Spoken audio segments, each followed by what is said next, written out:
Oh, hello. Oh, yes.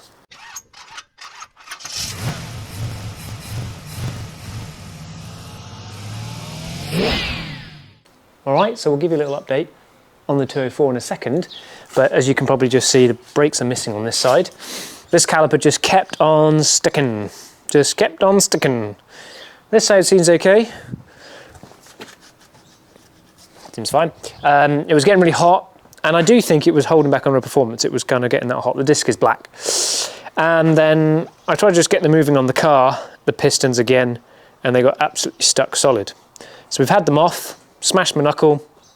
There was loads of gump in them, and as they sit on the car, all the bottom of the pistons here, loads of rubbish had been there, and obviously I wouldn't be able to flush it out fully. And I used my little kind of hand air compressor, and I almost it was about 140 psi to get both of them out eventually, and they shot and made dents in things when they went over there. They went off like a bullet. But now I can push them in with my hand. Look, watch, see? That's what they're meant to be like. Literally, thumb pressure in, and like 5 psi and they start coming out. Perfect. Right, let's get them on the car, and then I'll show you I've done some things. Oh, hello. Oh, yes. Brakes all bled up. Push the brake, brake off, and the wheel spins. Before it would sort of go, meh. And I thought I'd freed it off and it was all right, but it was getting hot and probably hurting performance considering we've only got about 4.8 kilowatts, probably, maybe. So that's better. And also because the brakes aren't sticking down, the brake pedal doesn't stick down, so the brake pedal comes back up and the brake lights don't stay on. Woohoo! Show you the lights in a second. Give me a moment, I'll put it on the floor. Show you how much success we've had in this afternoon. All right, ladies and gentlemen, so the 204. We must be on 3 or 4 episodes now. We've got a lot of content. We must get those nice retro plates on, but the exterior looks, well, you know, it's not perfect, so bear with me with that. I've been working on making everything work. I've been working on making everything working. Sure. In here, all our little fuses, we have one that's not what it appears, but they were all sort of poor connection, had corrosion, so cleaned them all up, but one was just fell apart. So we've got those on order, but a bolt's doing the job for now. Put a new earth on. The old earth was rubbish, as was the battery connection, as was the earth from there to here, and we've cleaned all that up, and we've cleaned those connections up, looking shiny. We put washer fluid in, I think I showed you that before, and that just works. We got this headlight out. We managed to use a piece of wire, which you can't really see, just to hold the bulb in. There was a spare bulb kicking around in the car, that works. Only got main beam on that side, ordered a bulb. It'll arrive tomorrow. We got the bulbs fixed at the front and the wiring sorted. Had to put a new horn in. Tested the old one, that was dead for whatever reason. As you saw, we just rebuilt the caliper. So, and we've done some lights on the back. So what that all means is, if we just get in here, first thing you'll notice is the clock's working. That's very cool. I mean, it's wrong. It's more like that, probably right now.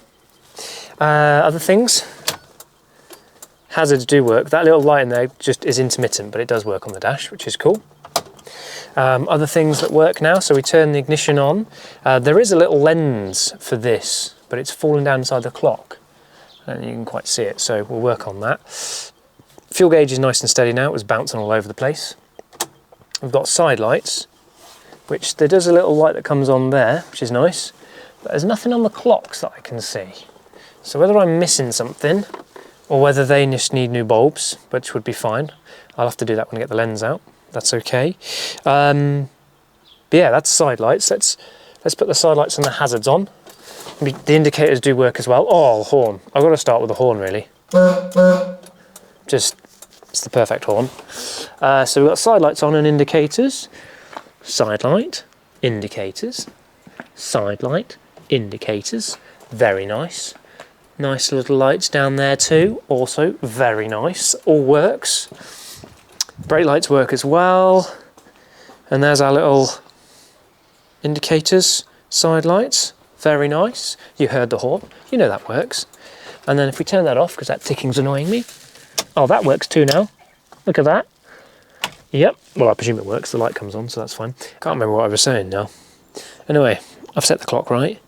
Yeah, the dash lights, that would be good to make them work. I'm not sure if I'm missing a button. Anyway, this little lever here, so you pull it towards you for side light, you push it in for washers, you pull it towards you for side lights, which I'll prove that, side lights. You then go down for dipped beam, which works on one side because this bulb hasn't got a dipped element in it at the moment, it's blown, and then away from you for main beam. Now what I haven't ascertained is I don't believe you can actually just flash someone. You have to go like that to flash someone, which is quite a palaver, isn't it? You're there letting someone out and you go, hang on.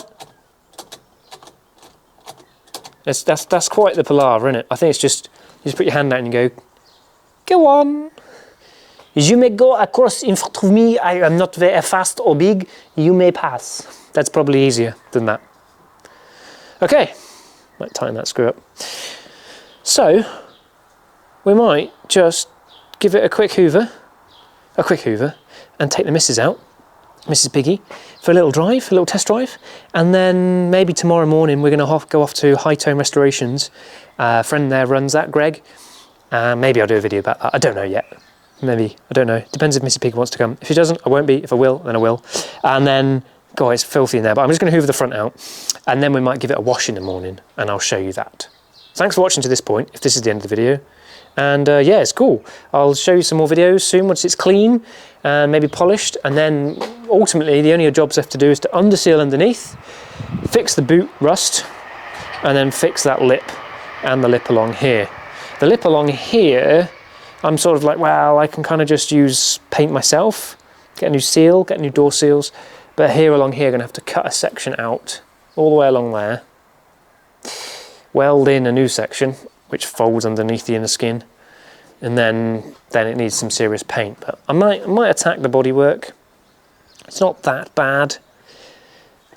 I did some bits on the Mini. Maybe I'll have a go.